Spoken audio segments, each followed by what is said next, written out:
Good morning, everyone, and welcome to our podcast. This is a show called Controversy, Confidently Controversial. I'm going to start over again? No, I'm going to go with it. Oh, okay. I'm messy today. Okay. You're fine with it? I guess I have to be. Yeah. There's nothing I can do. Okay. That's who I am. Okay. It's daylight savings. Yeah, what happened? I don't know. What time did you wake up? I don't know. I just woke up. Okay. Wow, that's a lot of interesting stuff. Yeah, so far so good. Yeah. No, I like it because it gets lighter earlier. Mm-hmm. And that makes me happy because I'm an wait early till riser. 4 o'clock and it's going to be all dark and you're going to be all sad. I know. Yeah, but everything's good. How are you doing? I'm fine. Thank you for asking. It's the weekend. It is. It's been a crazy week. I feel like I'm behind on everything. Yeah, we went on vacation. Yeah. And that definitely is something where I have not recovered from it fully. Yeah, and it's vacation, but we walk like 20,000 steps a day and get little sleep.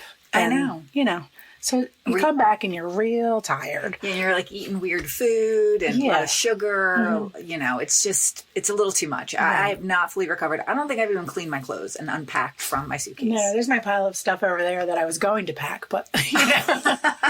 Yeah, so I'm trying to get myself back together from that, which I think I will. But I wanted to talk to you. Okay. About something that I saw on TV. Mm-hmm. Well, I watched it. It was the newest Bill Maher. Did you watch it? I didn't. I missed it. Well, I think you should watch it. I will. Because in the opening segment, you know, where he does the one-on-one interview with someone. Yes. The person he interviewed has made a documentary that's about all of the recent UFO activity. Oh, no. Okay. And it has like Marco Rubio is interviewed and all these like high level people. And what they're basically saying is they don't call them UFOs anymore. They call them something else. I forget what it is. Because they're no longer unidentified. No, they're like UAP, like unidentified aerial phenomena. Okay. Or something. You can change the name. We're never going back. We're UFOs for life. UFOs for life. Right. I can't. But they have all these high-level people who are basically saying, yeah, here's what they are. They show all this footage of them. They're basically saying they think they live underwater. Stop. Yeah, but they think it's like real and that apparently all of this stuff with Roswell most likely happened and that they've been reverse engineering a lot of the technology. Who have? But other countries have this stuff as well. Who's they? I haven't seen the documentary yet, but I'm afraid to because just listening to the segment made me very afraid and I can't stop thinking about it. Yeah, it's terrifying. But I also heard that we might be the aliens. We might be, but they think that they're monitoring us. So that's been a thing as well, where they'll see these things over our nuclear sites and they've been able to turn them on and turn them off. What, the nuclears? Yes. They just flip the switch? They do. They know how. They have hands. Yes. So they think that they might be just surveilling us, but they see like an uptick in activity like as we have more things and as stuff's going on. So I don't know. I'm upset. I'm sorry. I had to talk about it. How was I not going to talk about it? I think I've talked about it before. Is like, you know, my husband, he loves horror movies and he loves scary movies. And usually I have to put my foot down about UFOs, especially if there's an alien creature depicted.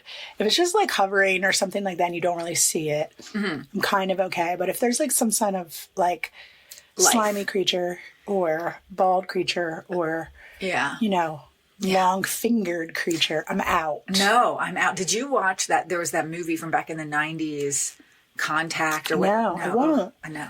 I won't. No. But at the same time, Randy does put them on sometimes, and I get mad because it's scary. Yeah, aliens are scary because I think that there's a high percentage that they're real.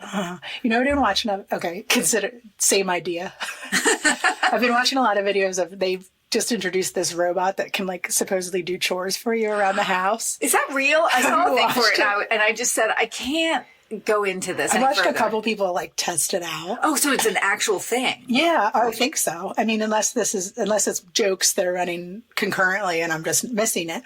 But like they show it doing like dishes and stuff like that. And like both people that I think I've watched 2 or 3, but all of them, they've like fallen over multiple times. The one kept running into like a glass mirror and like broke the mirror off the wall. And then another one, he was like, I just want to see if it'll run through the glass door. And it runs through his front door glass.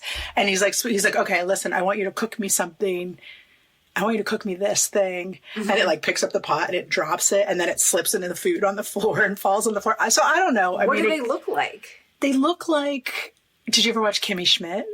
Yeah. Like they have like that like LCD face. Okay. You know what I mean? But they're real short.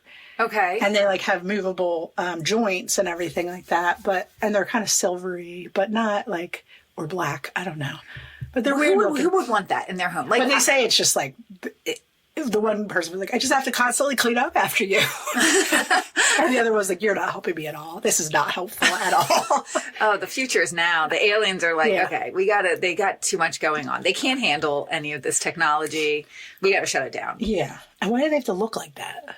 I don't know. I'm not a robotic But they also engineer. said too, like the guy hid from the one. He's like, if I hide, will it be able to find me? And he hid under the blankets on the couch, and the thing was just like standing over him.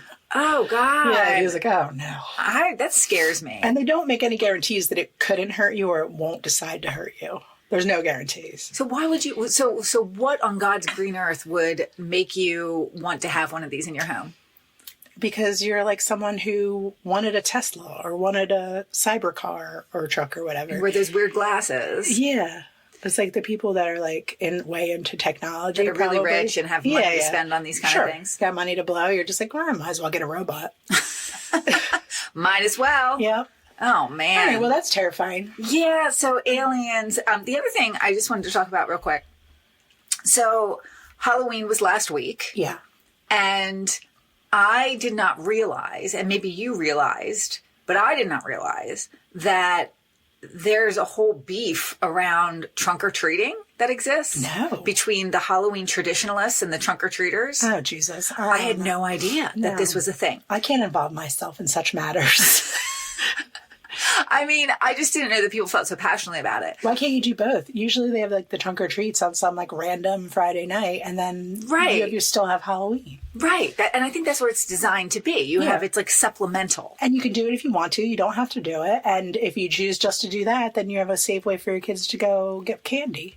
Right. Well, apparently there's people who feel like because of trunk or treats, fewer people actually go out trick-or-treating, and a lot of the neighborhood trick-or-treats have been decimated because of it. If that's the biggest thing you have to worry about, then good for you. Have you heard about the alien? Right. Maybe you should think about that. Exactly. They're watching you get pissed off about not having trick-or-treaters, and they're judging you. They are. They're just like, well, actually, they probably are just like, okay, yes, please. Focus on the trick-or-treaters. Let's not worry about some more destructive things that your human race has done. I've never really lived in a place where we've had trick-or-treaters. I've never had the joy. I have not personally lived in a place but growing up, we used to get trick-or-treaters at our house. I mean, not me. No? I don't remember if we did. You probably didn't where you lived growing up. And I lived on a dead-end street. Oh, those are pretty good because you could go up and around. Yeah, but it would just be us. Yeah. Because we knew, our one neighbor gave us pennies and baked goods. Ugh. Yeah. That's the she worst. was old. It was fine. And we knew her. Yeah. So you could eat them. Oh, maybe. Yeah. Maybe. Yeah, I don't know. My kids went trick-or-treating, actual trick-or-treating, and it was fun. They got so much stuff. So many full-size, which I remember growing up, there was one house that would give out full-size things, and everybody knew what that house was, right. And everyone would, make a big deal out of it. I'm enamored with the people who put together a little bag of all different kinds of candies, or we got... we went to one house and they had this tall haunted house box and it was full of candy. And then they had glow sticks for the kids, for their safety. The people that really put in the time. Yeah. That's amazing. Good for you. Oh, I love those people. Well, that's that's how I found out about all of this stuff because where we live is not a place where you can go trick-or-treating. Right. So we go to this other neighborhood and it's great. So many houses get into it and they decorate and they have all kinds of the little candy bags and all kinds of little fun things. But so I never do this. I took it upon myself to go on our community Facebook page and post a public thank you to that neighborhood on because it was so nice. Yeah, and it was just kind of what's happening with your dog behind me? He's trying to nest. Okay. I feel like you're very distracted by it. He's nesting. Okay. But back to the Halloween stuff. So so I posted this public thank you to this neighborhood because I thought it's a nice neighborhood. Sure. And a lot of people agreed with me. It got lots of likes, and I was very afraid to post it because I thought, okay, knowing my community Facebook page, in like 3 comments, it's going to be something political, and there's so many grumpy, angry people on that thing. They're going to turn it around quick. Okay. But it wasn't. Most people agreed with me, but there were some people who were complaining about the fact that they didn't get any trick-or-treaters, or that they didn't get any trick-or-treaters, and that it's because of the trunk or treats. And that's how I found out about it. Okay. Well, that's boring. It is boring. People need to find better things to do with their time than complain. Right. Now you have all that extra candy. Eat it. Eat it. Enjoy it. Yeah. Don't be sad. Get Let's out watch there. a movie. Sure. Let's do it. All right. Tell me about a movie, Emily. I'm going to tell you about the movie, and I'm very excited because this is our first movie of the season that is a non-Halloween movie. This is high pressure for you. It was high pressure. I went back and forth. It wasn't until last night that I finally said, Emily, buck up, focus, and pick a freaking movie. And I had a movie that I thought I was going to do, but it was one of those things where I was like, I don't feel like watching this. Okay. So I went into my heart of hearts, and I thought, what do I want to watch tomorrow? And this was the movie that really pulled me. Okay. And it's a movie that I've been wanting to watch for a while. I started watching it not too long ago on Netflix, and I happened to start watching it like the day that it was getting kicked off of Netflix. Okay. So I watched it, and then, I started it and I paused it, and then when I went back to it, I couldn't watch it anymore.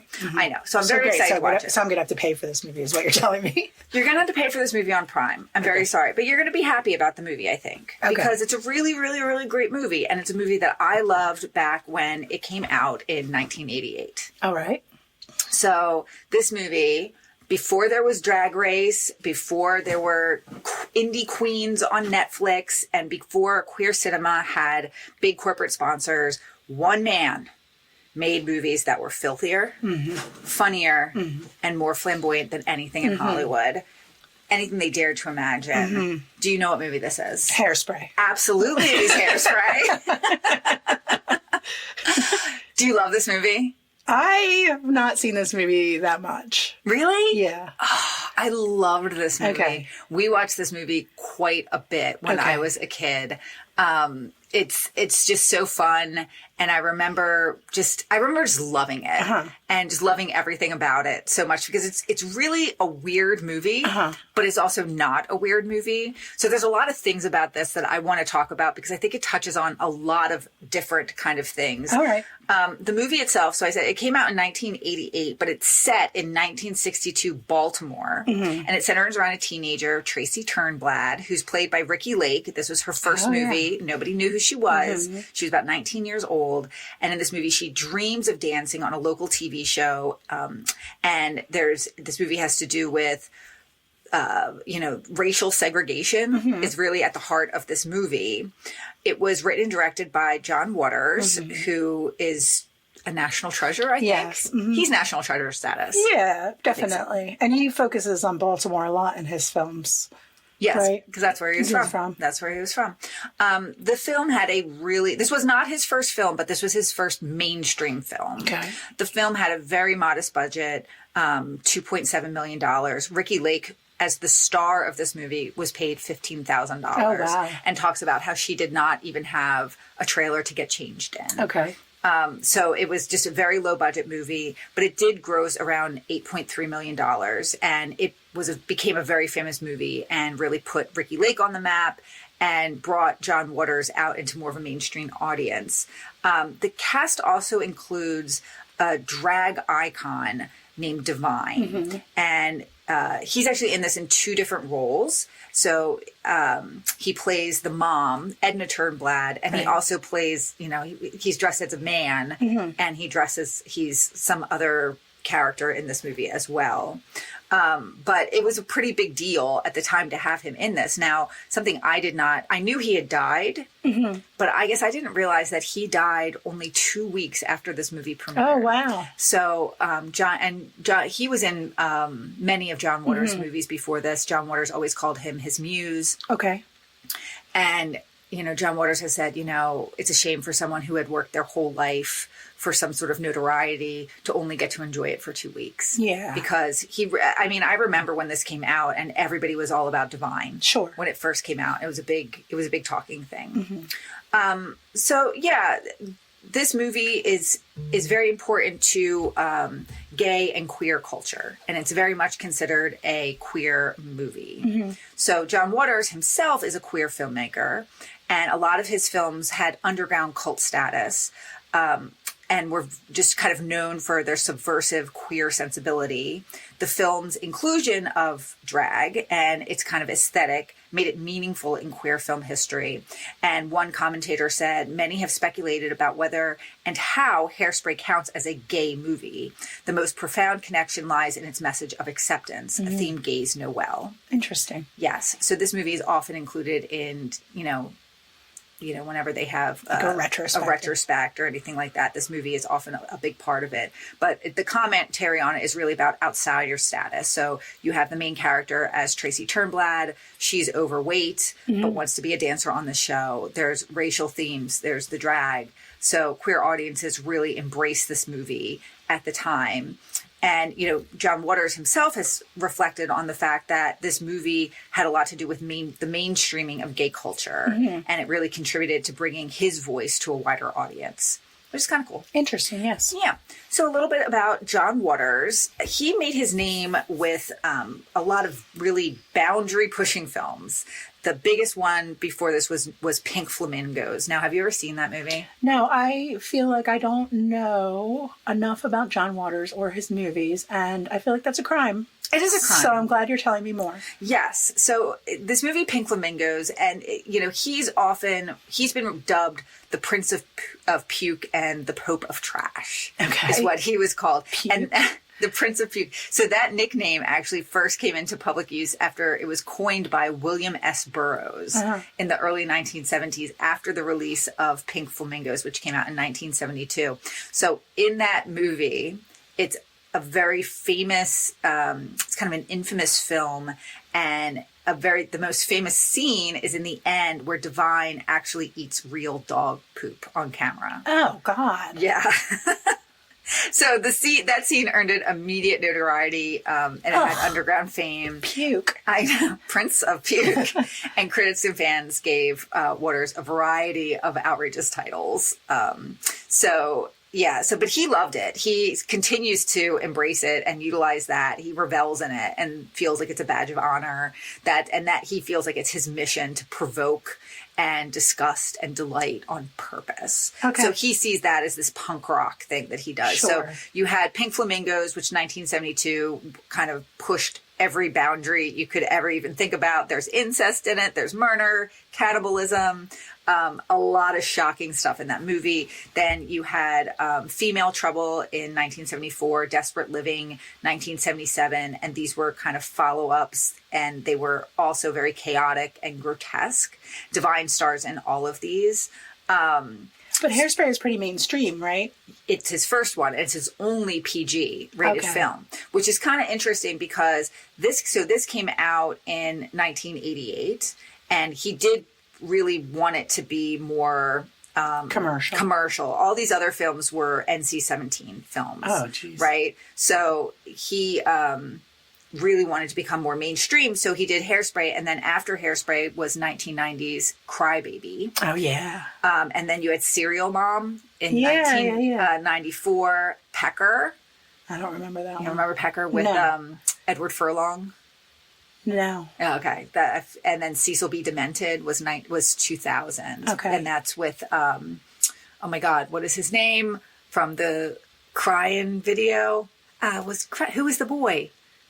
Oh, forget it. I can't remember his name right now. But he's in that one. Okay. But he has this... Jeremy London? No. But he has this but John Waters has this very distinctive voice. And even in these films that came after Hairspray, if you've never seen any of them... I don't think I've seen any of them. They're very distinctive, trashy. I've seen Crybaby, because Johnny Depp's in it. Of course. But... So remember a couple seasons ago, we watched the Trauma films? Yes, that's what it reminded me of. It's kind of Trauma, but Trauma is more known for just being real quick, low budget, just awfulness. John Waters is maybe, we're going to say like 3 clicks up from that. Okay. You know, where it's still he's got a little bit more gross, budget. but a little bit more budget, and he's more into the camp of it. You know, because again, he's bringing this gay sensibility to it.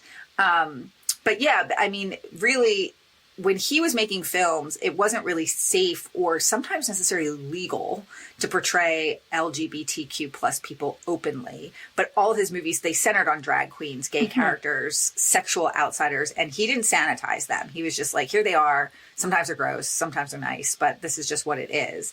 So, you know, it's like he didn't just include queer people. He was celebrating them for their freakishness and kind of embracing this and just putting it out in front of people. Okay. Yeah. So, but he also talks a lot about suburban repression is a big topic that he goes into, traditional gender roles, the American dream. These are all topics that are in a lot of his movies. And it's a lot of do-it-yourself kind of filmmaking. He worked with this group of Baltimore misfits that named themselves the Dreamlanders, and they appeared a lot of his films. So a lot of them were queer, trans, or just like really weird people. Interesting. that were going on. Yeah. So I mean, it has a very particular style to it, and Hairspray is not necessarily representative. I remember seeing Cry Baby after Hairspray, and that movie is probably a little bit more representative of him, of John Waters, and being like, oh, this is weird. But that's really who he is. So, yeah. So he's really great. We talked about Ricki Lake. She was about 19 years old when she made her debut in this. Now, one thing they talk about in a lot of the facts was that her character is supposed to be, quote unquote, pleasantly plump. Right. Right? Mm-hmm. But this movie is about her dancing, and there was a lot of rigorous dancing in this. So she was actually losing weight as the movie was happening. So she had to eat a lot just to maintain her weight while she was training to be in this film. But after this, she did star in a couple of other movies, but she went on to be the youngest daytime talk show host and started a daytime talk show at the age of 24. Wow. I didn't realize it was so... I didn't realize that she was so young. I didn't realize she was so young, and I also didn't realize it was so close. Was she in... What other movies was she in? She was in Cry Baby. Yeah. I think she was in something else, but I don't know. Okay. But maybe just Cry Baby? Maybe I lied? No. Yeah, but she really... I just thought, in my mind, it was like she went away. Yeah. And she didn't have a career. And then all of a sudden she came back and reinvented herself as a daytime talk show host. But if that was only 5 years or 4 years, it's kind of crazy. So that was the early 90s when she had her show? Must have been, yeah. Yeah. Yeah, because I think we were in high school when it happened. And that became one of like those like shocking, like surprise element TV shows, or like, you know, like controversial topics. Yeah, my mother's a vampire. Like I'm afraid of olives. Yeah. That kind of stuff. You always talk about that one. I do. I can't forget it. You can't forget it. Another thing I want to talk about with this film that doesn't have to do with really John Waters stuff or anything is something that's more indicative in general of that time period with us, and something I was thinking a lot about in researching this film and just in thinking about this film. So when we were younger, there was, in the 80s and 90s, there were a ton of movies being made that were about the time period of the 50s and the 60s. Yes. That featured that hair, the music, all of those things. It was very much a big part of cinema and media at that time. Sure. You heard those, like Dirty Dancing was one. And there were, like this movie, there were just tons of things that were about that time period. Because it was about that trad family type thing. And yeah, right? But then they were kind of breaking it down a little bit. Like you have Forrest Gump. Like I just feel like there were so many movies that were about that time period. Yeah. And I was thinking, well, now there aren't that many movies that are about the time period that we grew up in. We're not seeing that. You know, we knew so much what that culture looked like at that time because it was so much in our media being showed to us. They don't really show movies about the 90s and 90s, you know, what people wore and the early 2000s or anything like that. But they do have nostalgia movies. Nostalgia movies now have become remakes.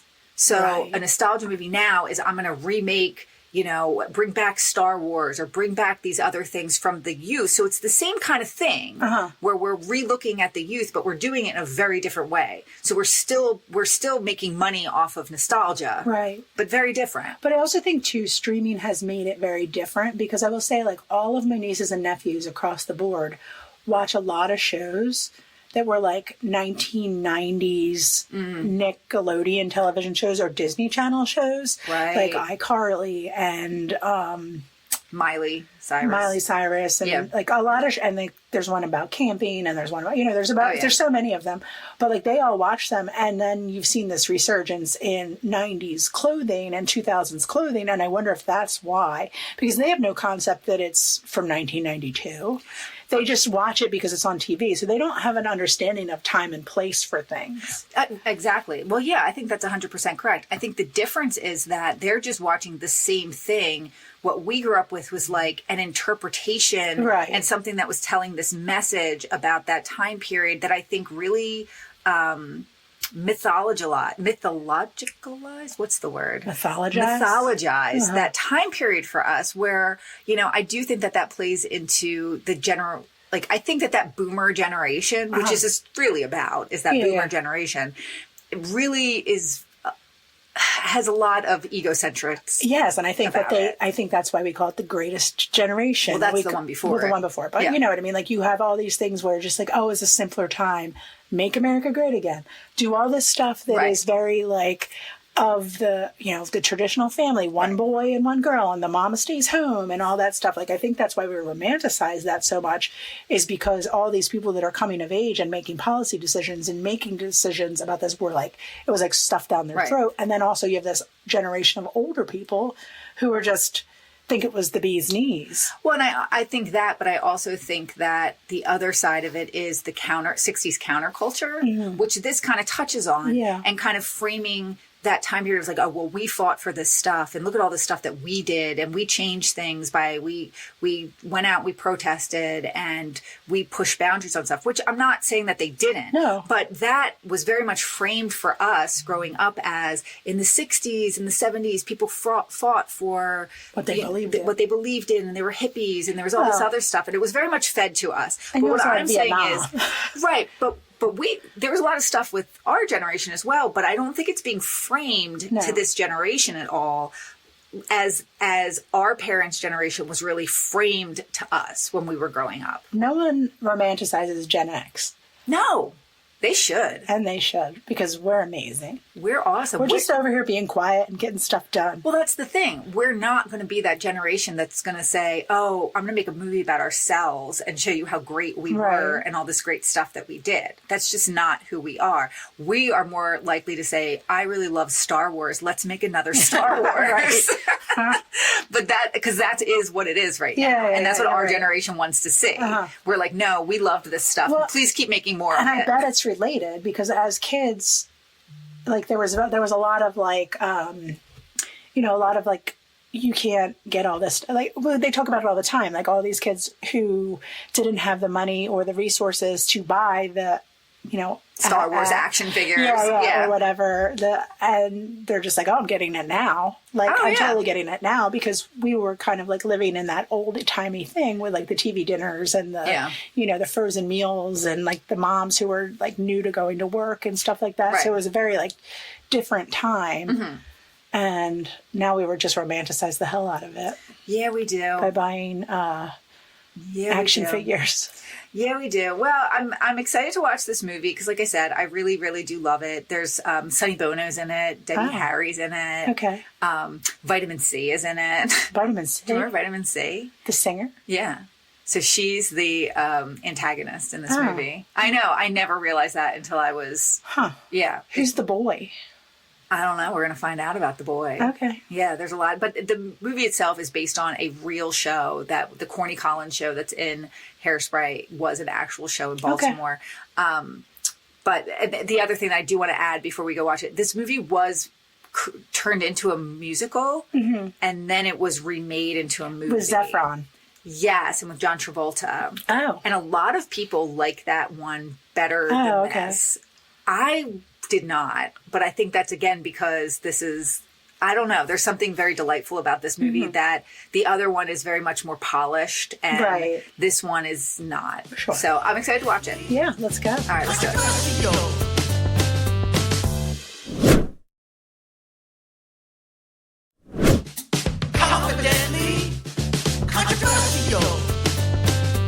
Okay, we're back. We're back. Wow, that movie had so much to say. It was a big movie. It was a lot. It was. I loved it. But it was also a little. It was little. Like, it wasn't, it felt more independent. Yes, definitely. It wasn't a big blockbuster movie, but It it wasn't was super plotty, but it was had a very important plot. It was a lot of dance. I'm really surprised that Tracy Turnblad isn't like more of a icon. Really? Yeah. Well, I think that the musical was a big, big hit. Okay. And was the new one a musical? Like it had songs? So it was like they took this movie and then somebody made it into a musical. And then they took the musical and they made it into a movie. I see. Yeah. So it's not as rough around the edges, right. I would say. The other one, like in my reading about it, and I think I saw it once. I didn't like it as much. Okay. But they did say that they always said with that one it's more polished compared to this one. Okay. Yeah. Got it. So, but you hadn't seen this? Because I think when we were watching this, you realized you'd never really seen it. No, I've never seen it. I definitely hadn't seen it. I mean, it was good. It was fine. High praise. I hated Ricky Lake's hair so much. So apparently there was a scene in the movie that was cut out that explains why she dyed it blonde, where she broke into Amber's house and wrecked her room and then found the hair dye and dyed her and bleached her hair. And I also read too that there's the reason why they talk about roaches a lot is because there was that was like an urban legend back then, as if you had like a beehive hairdo. There was like an urban legend that this girl's had cockroaches in her beehive and it ate her brain. Yeah.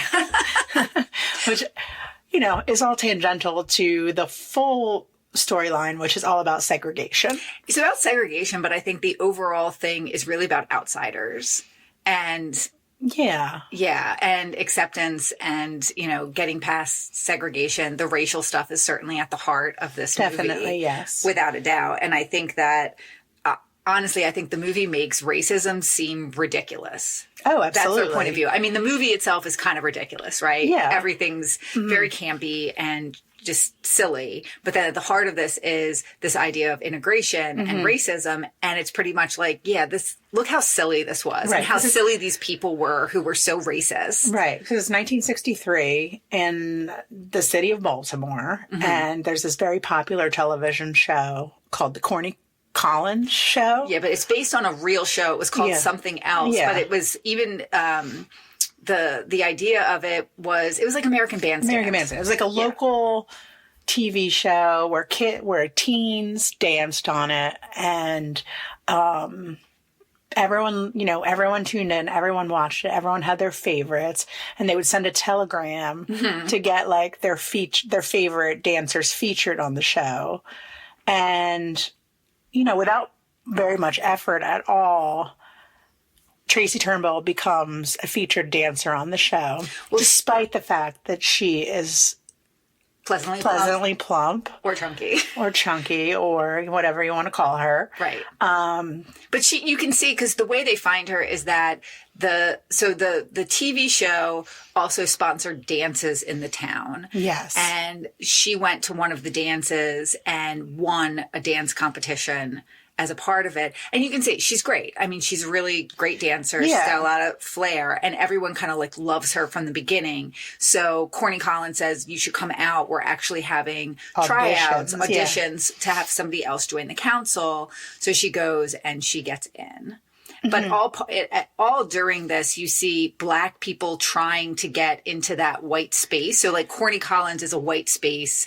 You have Black people trying to get into it, and Corny Collins wants it to be integrated, and you can see people want it to, but then the powers that be definitely do not want and they don't let Black people on the show on any other day except like Thursdays. They have a Negro Day that they call it, but that was apparently a real thing. Oh, I'm sure on it this was. other show. I'm sure it was. Yeah. So And then there's this other lady in the town, Munchmouth or something like that. Motormouth. Munchmouth. She's like a popular cultural icon. She's a record store. She's a black woman. Yeah, and she's for fun.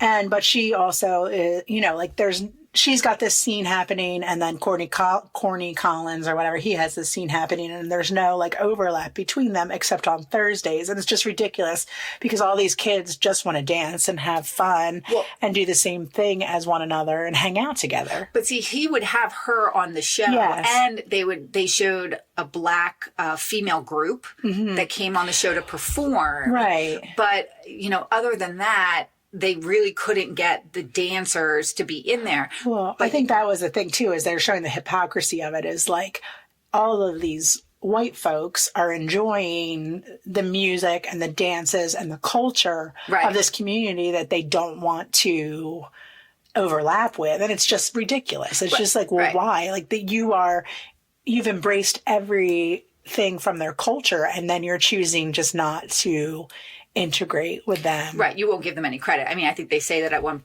point that the dancing's better in the black community, and that you guys come in and you steal our dances, then you do the dances. Right.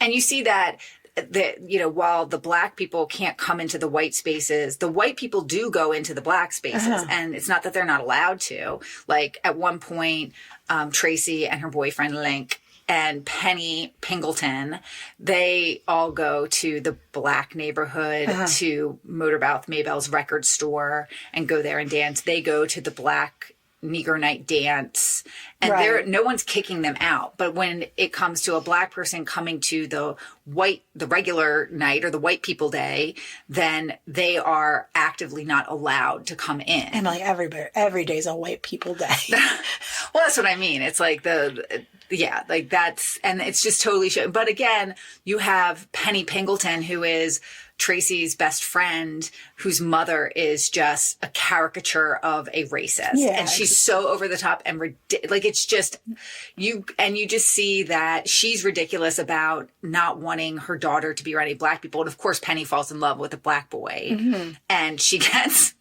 like a psychiatrist to come in and try and like hypnotize it out of her or something. Right. But it's just crazy. I mean, but it's not that stuff didn't happen. I mean, we were saying there's a line in this that they say at one point, Amber's parents say at the opening of they own a theme park, and it's not integrated. And they say segregation today, segregation tomorrow, segregation forever, which is an actual quote from George Wallace, who was a politician for a very long time. So these very recently, right? So you hear them say it in the context of this movie, and it seems utterly ridiculous. And her parents happen to be Debbie Harry and Sonny Bono, which is great. They're great. And the whole show. I mean, you talked about John Waters and the camp of it. It is very campy. It is very over the top. It is very extra in order to prove its point. And I think it does a good job of that sure. The kids are just like, who freaking cares? Right. We're just trying to have fun and have a good time and enjoy our lives. And all these other people are just like, oh God, you couldn't possibly. And it's just funny because they do a lot to show the juxtaposition between that of just like, it's just ridiculous. Right. Well, and I also think that, Divine plays Tracy Turnblad's mom. And it's not even a thing in this movie. She's not an over-the-top drag queen. No. If you didn't know, you would just think it was a lady because she's not super glam or anything, especially in the beginning. No. And I think that's part of this too, where it's not a big deal. It's not like they don't make jokes. It's not a butt of a joke. It's nothing. It's just, that's just who it is playing that part. I think that's why my voice is the way it is this week, because it's an homage. To Divine. You do sound very divine. Well, I think today, so what they did with this was as an homage to Divine in the musical, it's always the role of Edna Turnblad is always played by a man. And who's the he was very, very famous. He's got like the really deep voice. Gay guy. Harvey Firestein. Harvey Firestein. He opened this play, this musical, as that role. And then John Travolta played it in the movie version. Classic drag queen. John Travolta. Absolutely. The man loves a wig. But while I like the idea that they're paying an homage to it, I also feel like John Waters was just putting his friend into this movie just to play a part that he could cast for anybody. And it wasn't something that was a stunt. It was just, it's divine, you know? Yeah. Yeah.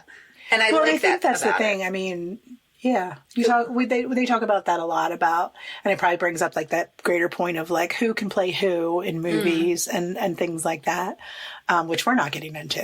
No, we're not.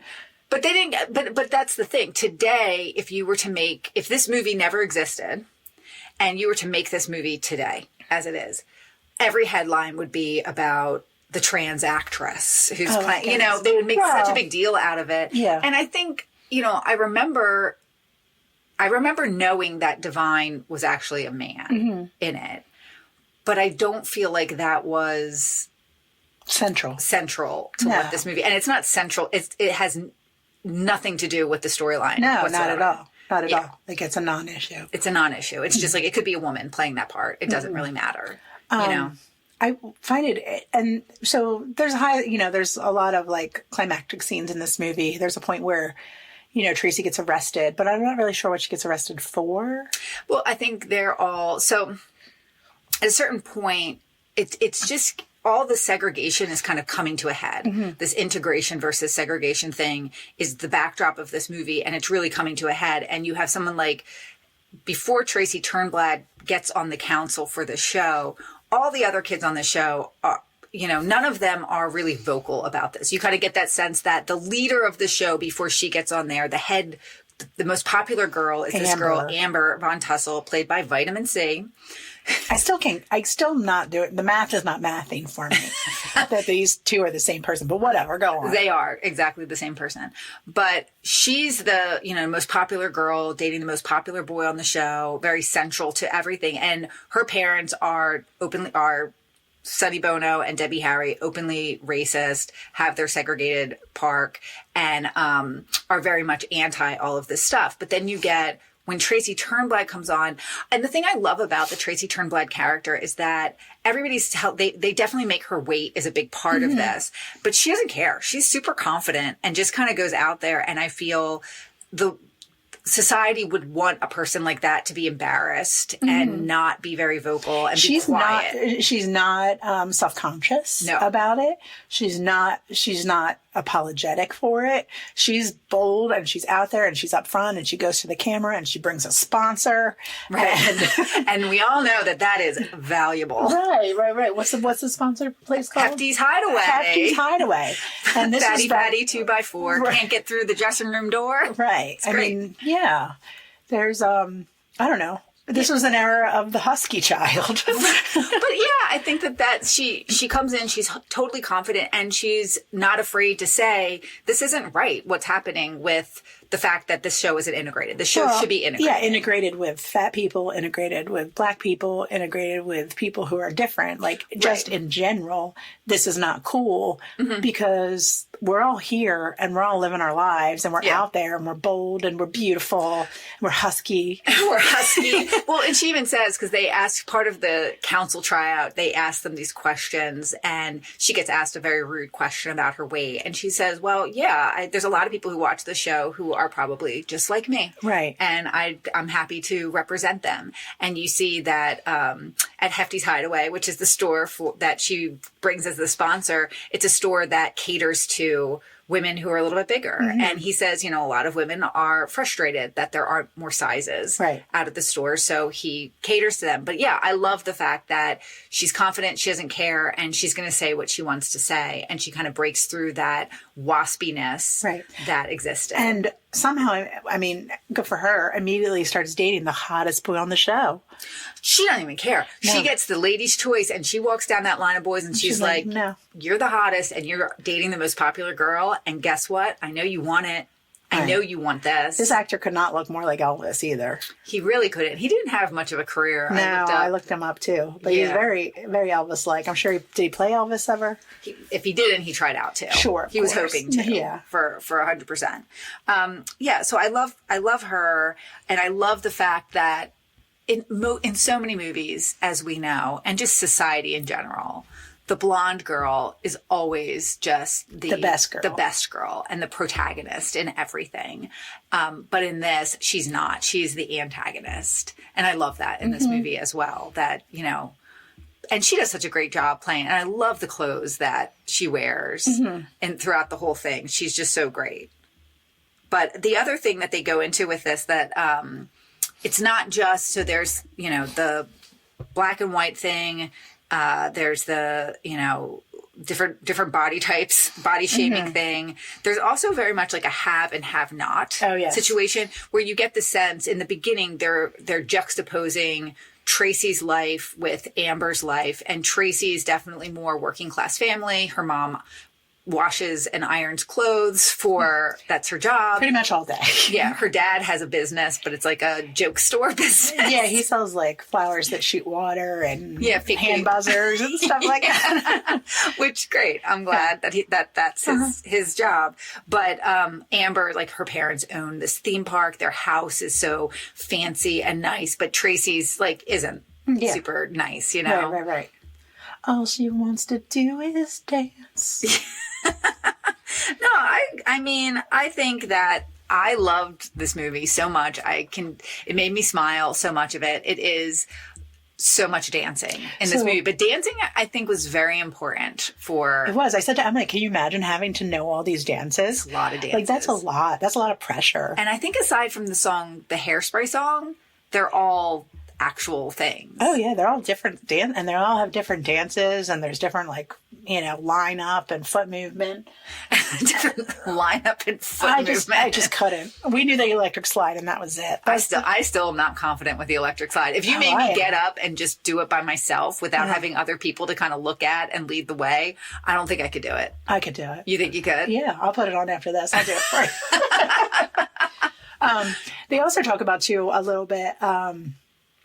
How she gets put into hairdo detention. Yes. Because Tracy's sitting in front of a boy and her hair's so big he can't possibly see the board. And everyone's very shitty about her hair. They really are. And I am too, because I hate it. You really did. But you didn't like the blonde. I didn't like the blonde part. I liked the big part of it. Yeah. I mean, I like that it was, loud and proud. So many hairdos in this are just crazy looking. But so she has to go, and then because of her hair, she gets switched to a homeroom that's for like special ed, and they use the R word. And they also make a pointed comment about this for, kids who are differently abled. And also she says, and black kids that you're trying to hold back. Yeah. And I think that's very interesting, because John Waters is definitely like slipping in these things of, his feelings about things and everything like that. And it's just like kind of like throw out kind of lines, but you're just like, oh shit. Yeah. I feel like this movie really makes you love John Waters. Yeah. Because you really see his sensibility of who he is. And, he wanted to he made a mainstream movie that was still about very, very pointed topically about things. And again, as a kid watching this, I'm like, yeah, of course, racism is stupid. I can't believe anybody would be racist. Why is anybody like, I was saying to you as we were watching it, that was really my point of view as a kid. Right. Was like, thank God that's over. Thank God that's over. Look how stupid these people were. And then when you realize that it still goes on, I want to be like, can everybody watch this? Can John Waters come back and make more movies like this that aren't about the 60s, but about now, and just see how stupid some of the stuff is? Now, I think we don't have the same exact issue that they had, but these things still exist. Absolutely. We just don't talk about it. That's correct. We need John Waters to make a movie that just puts it in everybody's face, and it's just in the craziest of way that makes us all laugh at ourselves for being dumb. Now, here's a question for you. Do you think that scene with the beatniks, do you think he was making fun of them, though? A little bit. Yeah, I like think they so. definitely I think he definitely was pointing out how seriously they take themselves and stuff like that. Because you have like Rick Right. Ocasek and Pia Zadora Right. as these two crazy beatniks that they go to visit, and they talk about how she irons her hair, but they like Rick Ocasek character. He never really says much. He just like smashes his head through a painting. And They're gonna get high. They start reading. yeah. They start reading Allen Ginsberg as they're running out, and they get freaked out because they want to. He's like, at one point, she wants them to smoke pot with them, and she's doing it. And the boyfriend's like, they're running out, and he's like, run, Tracy, don't breathe it in, you'll get addicted. right. But I think he's kind of making fun maybe of other people's point of view of the beatniks, right. Because I mean, like I said before, William S. Burroughs, who was a beatnik, he was the one who. You know, he knew John Waters. He liked John Waters. Yeah. You know, I think I love that. I love that whole part of it. I also think that in that scene, and why that scene is important, is because she basically tells Tracy, your hair is dumb.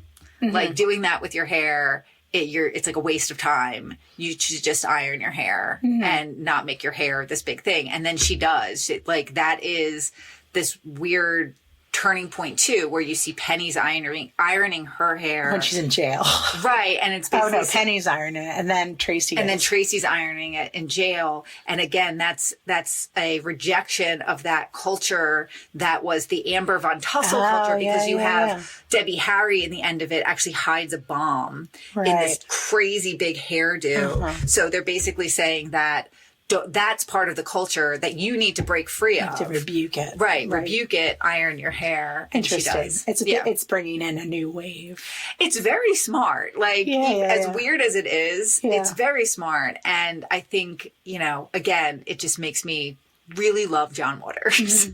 I love Jerry Stiller is her dad, and he's awesome. Yeah. Well, it's funny because I knew him from this movie. So that when I saw him on Seinfeld, I was like, oh, it's the dad from Hairspray. That's funny. Yeah. I never realized. Yeah. But yeah, I mean, I like it. It made me curious. Like, Josh Charles is in it, and he's like a very mainstream actor now. And I just wonder how he was involved in it. I'm very interested in how all these people became attached to it, just because it seems like it's so small and insular, like a group of people who were trying to do something cool. Mm-hmm. And it just must have been a very interesting thing for those actors like Ricky Lake and, everyone to be involed in the film. Right. Well, if Ricky Lake was only getting paid $15,000 and she was the star, how much were those other people? Yeah. It was just a great opportunity to be in something. And I think you have people who are just well, I just want to work with John Waters. Right. Or I just want to, I don't know. I just want to be in a movie that's making a statement. I just think it's very interesting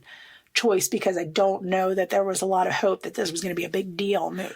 Right. I mean, John Waters definitely was a known filmmaker, but again, he was known for really subversive stuff. Yeah. Right. Dog poop stuff. Yeah, I don't want to think about that ever again. Ever again. Right. Well, I think that's why it does kind of make me mad that it's been so sugar-coated by this new version that's out there. And there are, as I was researching online, a lot of people, that's their version. That they love that version. That's the thing. But it's not, maybe I have to go back and watch it, but I do think it's more sugar-coated than this one is. Well, I would like to see if it holds true to the story and the messaging, and definitely that this movie was made for a reason. It was made to make a statement. Mm-hmm. And I'm curious to see if the play and also the new one maintain that, or if they just are oh, this is a fun dance movie like Grease. Yeah. Well, I think that's, and I hope that it does. Mm-hmm. Because I think that this is a really, I don't know, I think it's kind of an important film. Yeah. I'm glad that it exists. If I ever go to a protest again in the future, I'm going to put Tracy Turnbull on my sign. Yeah, free Tracy Turnbull. Yeah. Yes. Turnbull, whatever her name is. I'm putting her on a sign. Except her hair. Except her hair. Yeah. Ignore her hair, but love her message. Right. No, she was great. I'm glad that you liked it. I did. Good. I did. All right. So did you do your homework and connect this movie? Absolutely. It's going to be hard. I can't wait to hear. Hit me. Okay, this is a direct connect. Stop. Of course it is. How? Because Johnny Depp was Crybaby and Ricky Lake was in Crybaby. Oh, I'm so stupid. No. There was a minute when I first started to get to that place in my research. I was like, oh no, I have to connect them now. And I started to think, oh God, how am I going to do this? And and then 2 seconds later, I'm like, oh, duh. Right. I thought it was going to be like Sonny Bono. Walked on stage once with... We can still do a Sonny Bono post if you want to. Oh. He does Got Me Babe. He does Got Me Babe. Yeah. Yeah, so it was easy as a direct connect. Okay, good. Nothing crazy All here. right, well, what do you have to say to the people then? Well, here's what I want to tell the people. All right, I'm ready. I think it's going to be a good one. You know what? If you are maybe not everybody's cup of tea, right. I want you to be confident and be yourself and get out there and dance. Okay. Strut your shirt. Let's get out there and dance. But don't be controversial and just dye the top layer of your hair blonde. Guys, don't do it. Yeah, don't do that. That's controversial. We actually watched a show recently, a very new show. Oh, that movie Weapons. Oh, yeah? There's that girl in it that was in that Jason Bateman show, and she's got blonde hair on top and black hair, and it's like black underneath. And I didn't like that either. It's not for me. No. Against it. Okay. All right, so don't do it. Don't do it. Teenage suicide. Don't do it. All right, guys. We love you. Bye. Controversial. Confidently controversial. This podcast was produced by Trish. Follow us on Instagram at Confidently Controversial. Find us on TikTok at Confidently Contro. Send us a message via email at confidentlycontroversial@gmail.com or visit our website, confidentlycontroversial.com. You can find this podcast on Spotify, Apple Podcasts, and every other place where you can find podcasts. Bye. Bye.